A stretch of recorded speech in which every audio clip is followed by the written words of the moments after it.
the MAECI scholarship there, as for that one, it's like a huge life, a turnaround in life for me, because like I'm actually the first person from my family to travel outside the country, and it's because of the scholarship.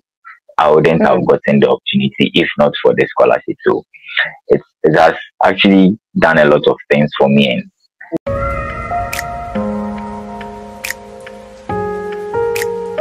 Hi guys, welcome back to my channel. Today I still have Jeff here, and we're going to continue with our conversation. Okay, so Jeff, I want to quickly go on and ask you. So after making the application, how long did it take for the MAECI board to actually get back to you? thank you for the question. I think maybe a month, because I applied.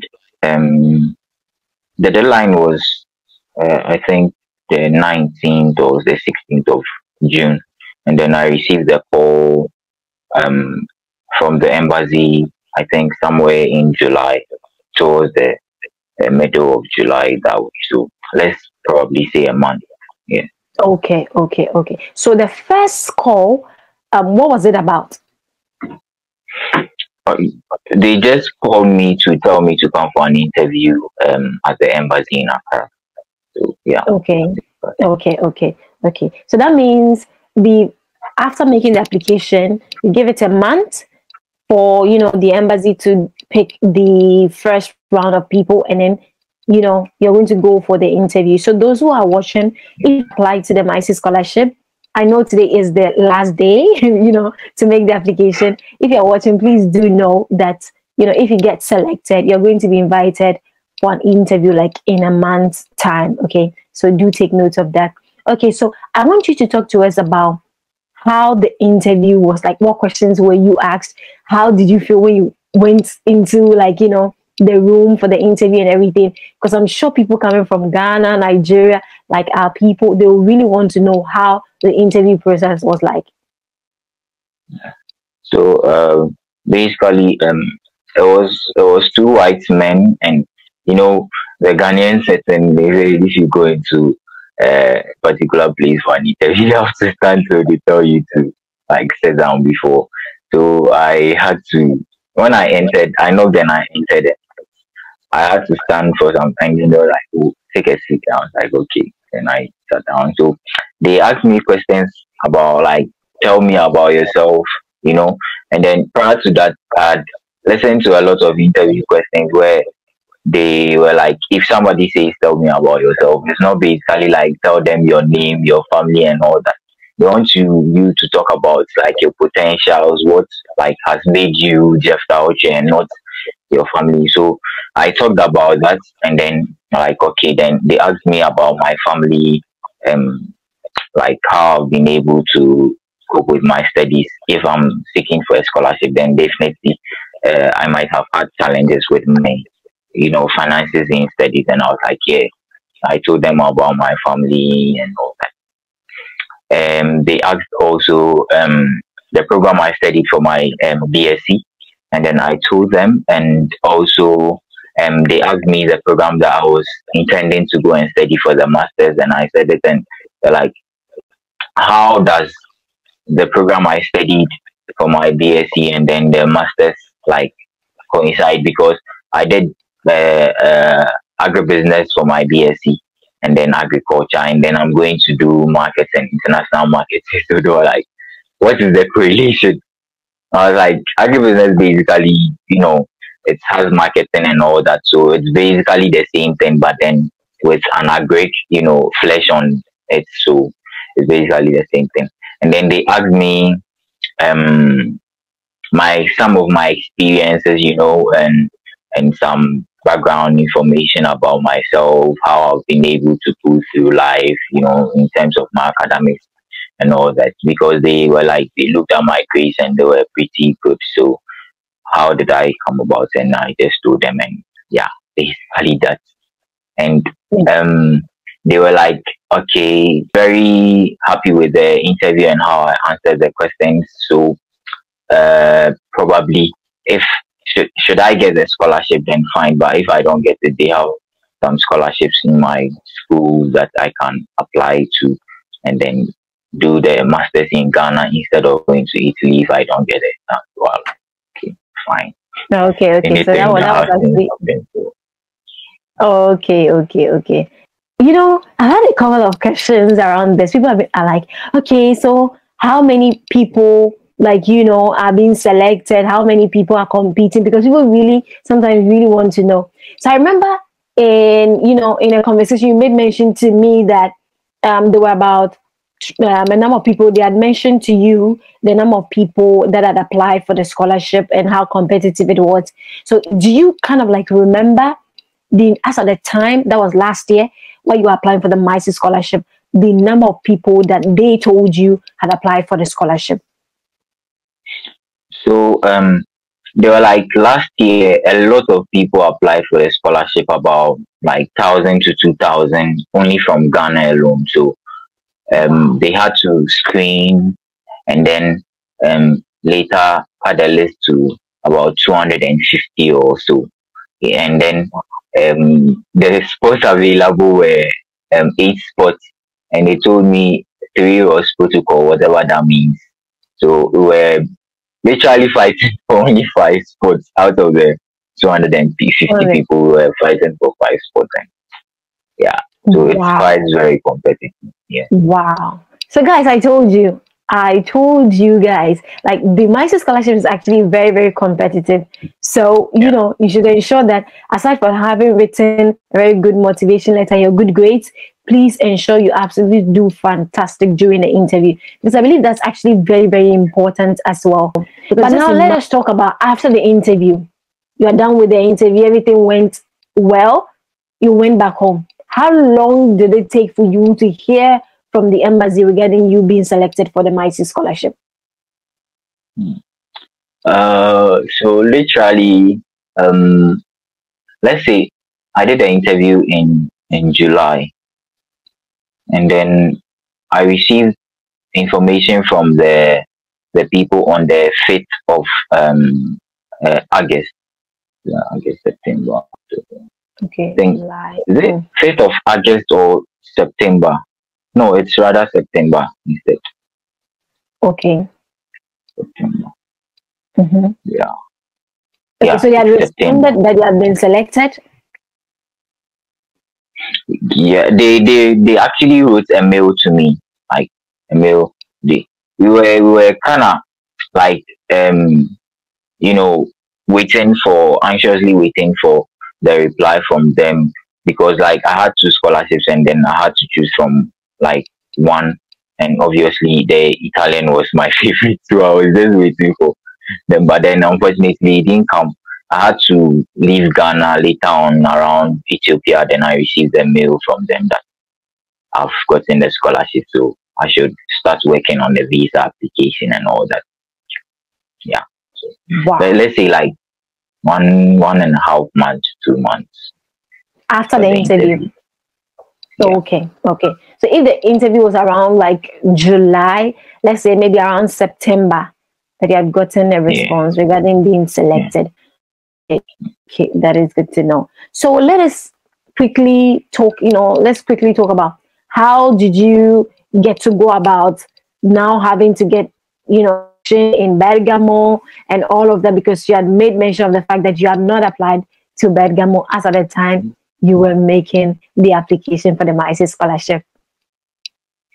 Yeah. So this thing, it's quite like I as I said earlier on, I didn't do any research about Italy, nothing.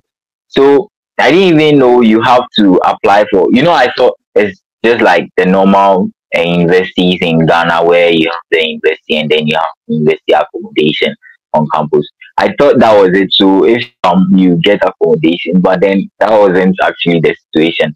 They open calls for accommodation.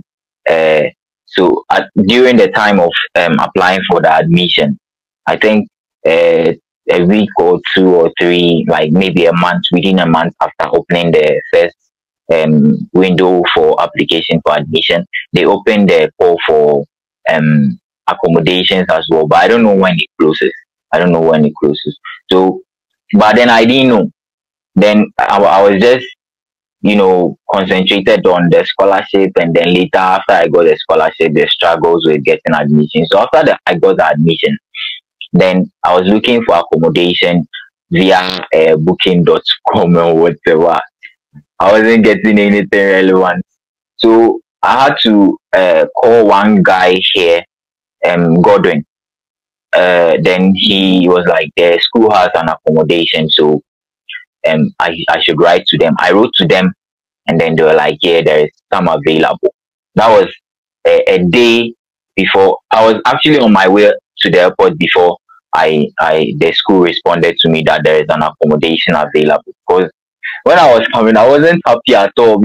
I was like, my mother was like, when you were going to India, you were happy, but this one there, I don't see that excitement in you. Because I was thinking, when I land in Italy, where am I going to sleep? Because I haven't gotten the accommodation. So when they responded to me, like, I was quite happy that at least I've gotten a place to go and stay at. And then, yeah, when I came to make the payment because I'm not here and I don't trust, this online things. I don't trust. So I wanted to come here and then make the payment or give the money to Godwin to make the payment. But then he said I should wait. I should be patient. Nobody will take the bill. So I should just wait when I get here. So I got here and then I made the payment. And yeah, I am. Okay. That's good to know. Okay, so guys, if you've been listening so far, Otchere is the MAECI scholar from Ghana. If you don't know what the MAECI scholarship is about, that is the Italian government scholarship for international students. Okay, so he won the scholarship as of last year, and currently is studying, at the University of Bergamo. Okay, so I want us to quickly talk about the visa application as a MAECI scholar, because people are actually like really interested in that. They're like, okay, so do I need proof of funds as a MAECI scholar, or don't I need proof of funds and all of that? So I want you to share your experience, particularly. How did you go about your visa application? Was there a need for you to show proof of funds to the embassy, since they were the same people that awarded you the scholarship? So, with regards to the proof of funds, as I was saying, because of the delays in my admissions and then all that, and then the visa application, I was very close to. I was coming to Italy very close to the time, to the commencement of the payment of the stipends. It was supposed to commence on November, and then I was applying for the visa, I think 2 weeks before November. So it was very close. So I didn't have to show any proof of funds. I had people like two people. One said she didn't do it. The other said she had to do proof of funds. So it's quite a bit skeptical, and it changes. It's not constant. But as for me personally, I didn't do any proof of funds. Okay. So it depends on your embassy. So don't say, oh yeah, I don't need proof of funds. Maybe you go and your embassy will still ask you to show proof of funds. So please do find information specific to your embassy, okay, to the Italian embassy in your home country. Okay, now you are done. You sorted everything out. You are on your way to Bergamo. Tell us, when you got to Bergamo, how was the place like? How was studying in Italy as a MAECI scholar? And then like later on we're going to talk about student jobs. So basically when I came to Bergamo, there is no direct flight from, now that we have it, but still it's in Rome, and then you have to.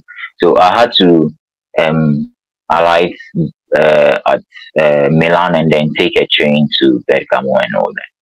And I came here. It was quite stressful because, like, as I said, getting accommodation and all that, I had to do some documentation, and it was quite a bit stressful. And then after that, it was okay. I had to start lectures, and I delayed in in um in the visa application and all the processes. So school had already started. So when I came, a lot has been done. I couldn't like be an attending student for most of the courses. So like Hmm. it was quite hectic. It was quite hectic. But anyways, we did it. Right. So You did it. yeah.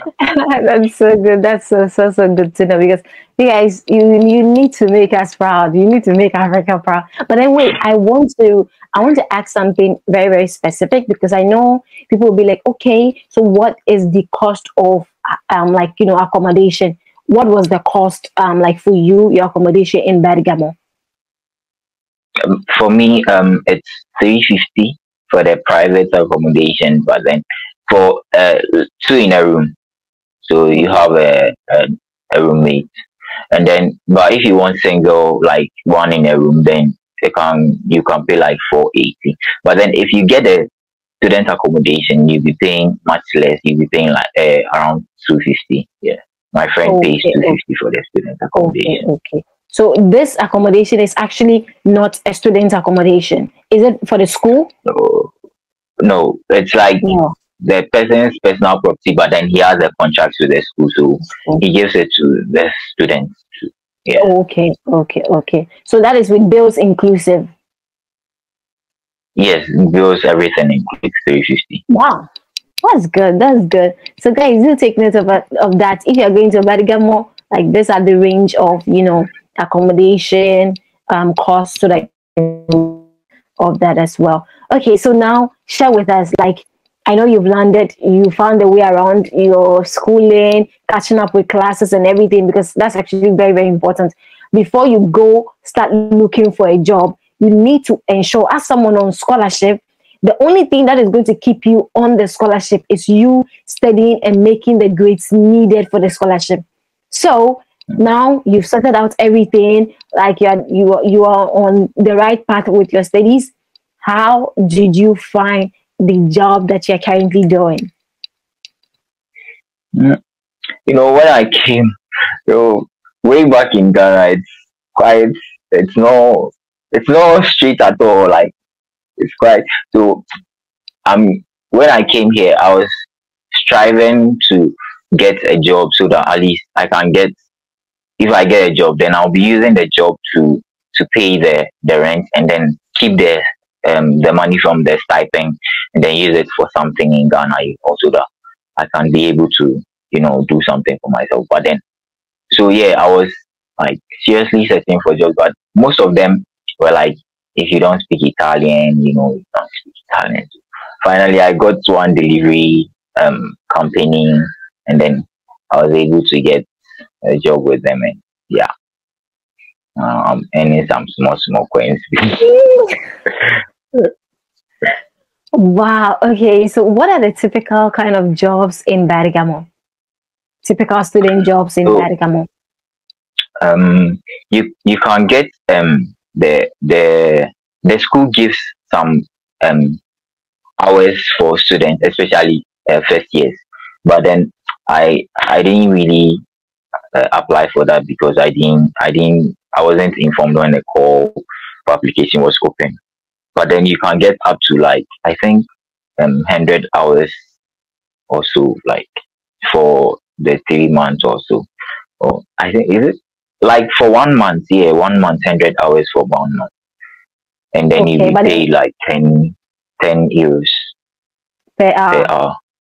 Yeah, Okay, okay, okay. But then, just doing okay, just doing library and assisting some lectures and all that.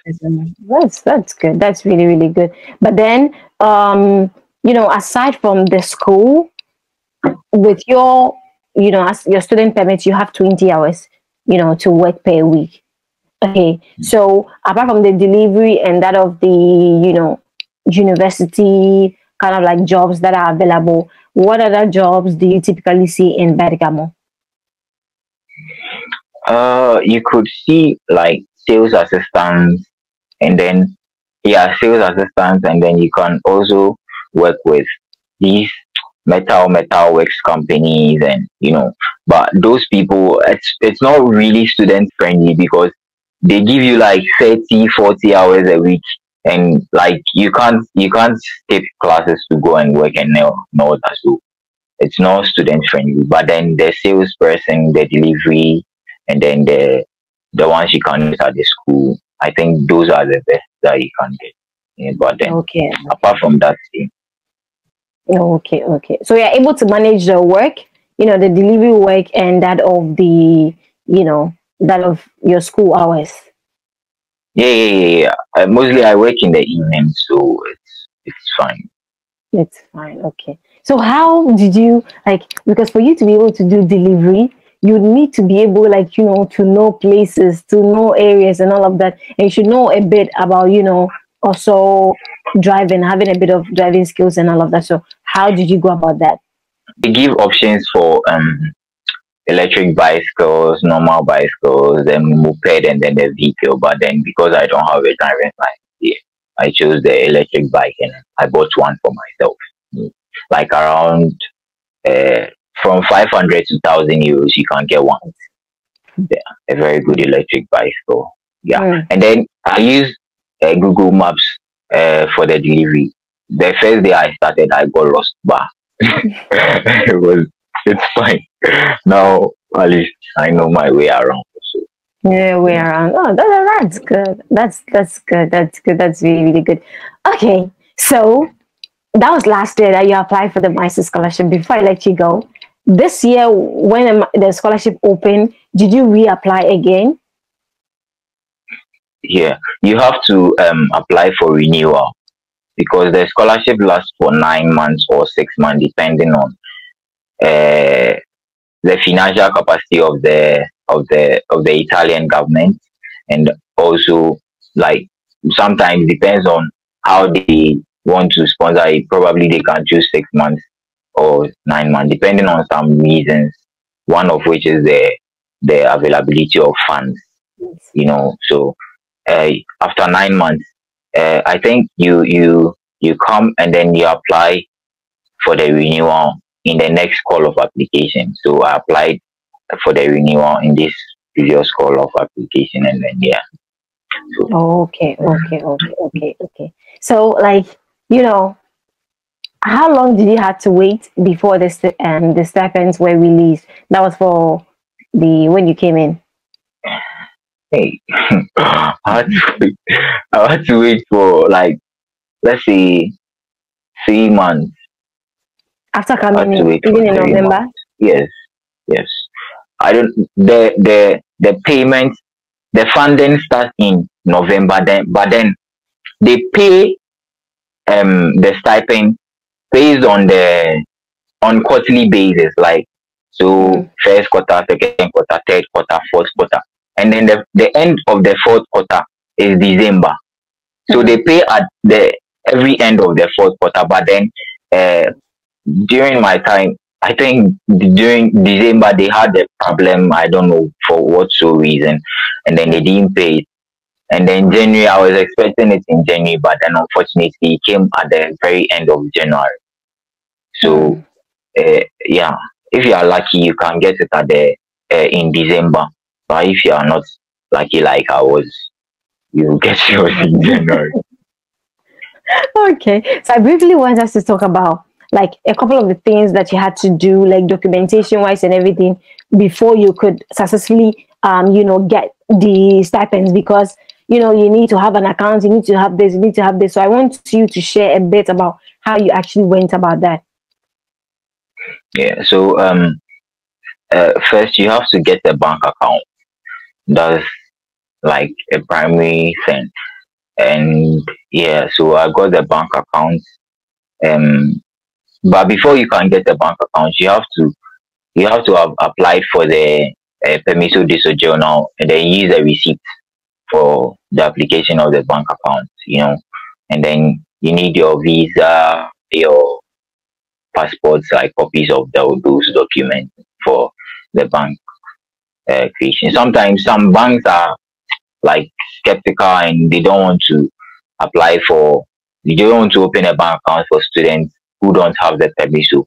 But then Bergamo, University of Bergamo, the student card has this the E thing on it. It operates so you can open and they have a collaboration with Intesa Sao Paulo.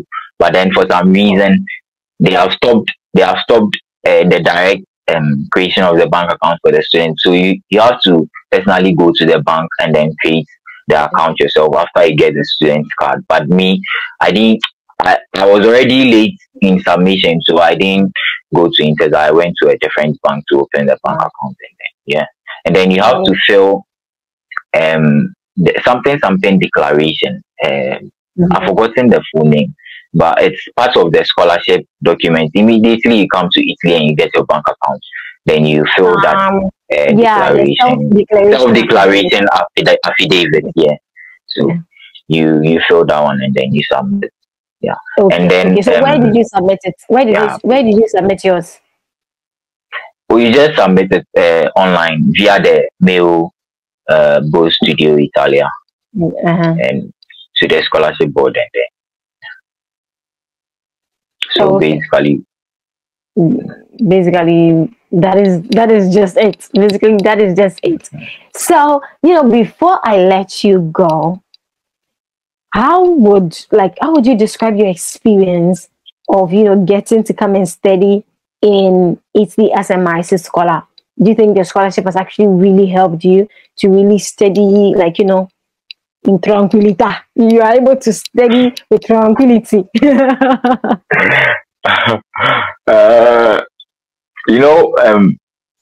I've been a bit reluctant in studies, but then I'm getting the grades. At least I'm passing, not with 18, but something better than 18, but not 30 over 30, of course. Hey, you have to aim for 30 over 30. Not 30 over 30, at least from 20 to 28. There was only one course that I had 30 over 30, but I'm getting 27, 28, 25, so.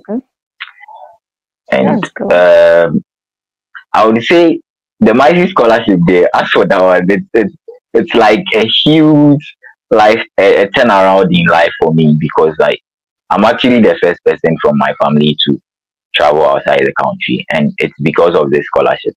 I wouldn't have gotten the opportunity if not for the scholarship. So it has actually done a lot of things for me, and it's one of the most miraculous things that has happened to me, so yeah, it's a very good thing for me.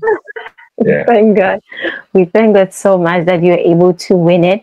And, I hope you're able to make your family proud. You're able to make Ghana proud, because you are studying on the tickets of Ghana, because you won the scholarship from Ghana, and you need to, make each and every one of us. You need to make the entire Africa proud as a MAECI scholar. I'm sure you're very proud of you. What would you like to say to, other people, incoming students that I just applied for the MAECI Scholarship? What, from your experience, what would you like to say to them? Do you think Italy is the place, is the country for them to come and to come and study? And then do you think the MAECI Scholarship is something that will really, really help them to study with tranquility? So like I said, it's a big opportunity for me. So if you are also looking to apply for a scholarship, and then you're applying for the MAECI Scholarship, then you should give it your all, and then pray. Because I think about 2 days ago I called my landlord in Ghana, and there was this lady staying at the place, and she was most of the times helping me with ingredients, Then she was like, Jeff, Tana Oaha Obompa ni Sayanko Pomba Beyadia. Basically, those don't understand. She so all this time that you were here praying, not knowing God was coming to do this big thing for you, and I was actually didn't even think about it that way, and I was yeah, Charlie, God has actually done. So I was praying a lot. So every 2 a.m. the scholarship is my prayer point. So I say when you're going for something this very competitive, at least as you're having the grace, also have something to back you up. So yeah, you pray hard, and then you commit yourself to go, and then give it your all, give it your all, so that at least you know that you've tried, and then you are sure that you are going to get it. And I believe it will work for you. Amen. Yeah, very. What Jeff is saying is actually very true. Please do take note. It's not enough for you to do, write a good motivation letter, pass the interview, have good grades. Praying is what is going to make the difference. Okay, that is also very important. So yeah, you heard from the MAECI scholar from Ghana, you heard from him, and he has shared with you, and he has shared with all of us his experience. Guys, Jeff has a YouTube channel. I want you guys to go and support him, like subscribe until he himself he gets tired of the subscription. Please give us your Instagram, TikTok, everything, all the details. Share with us. I'm also going to leave it in the description. So yeah. So on YouTube, my channel was terminated. I appealed. They are saying they are not going to restore my channel, so I've created a new one. I'm yet to upload a video on it, but I have my old videos on my laptop. I'll start uploading those ones, and then it's Scholarship World GH Scholarship with the CH being replaced by K. So yeah, so SKO, yeah, like that. So, and then on Instagram it is be nice to underscore here, and then on TikTok to hour of tongues, or be nice to underscore here. So okay. So I'll leave all of these details in the video description. Please go follow him on TikTok, on Instagram, and do subscribe to his channel on YouTube. Let's support him as he has created a new channel. Let's support him to, get his channel up and going. Okay. So thank you guys for coming on to this episode. I'm so excited that you guys were able to learn a thing or two. You guys have applied. You're now waiting. You have, a bit of the details from you. And those coming from Ghana, Nigeria, wherever you're coming from in Africa, you should connect with him. You should connect with Jeff. And any other question you have, you can direct it to him regarding the MAECI scholarship. And I'm sure he will be glad to help you. So that is it for this video. I'll see you in my very next video. Bye.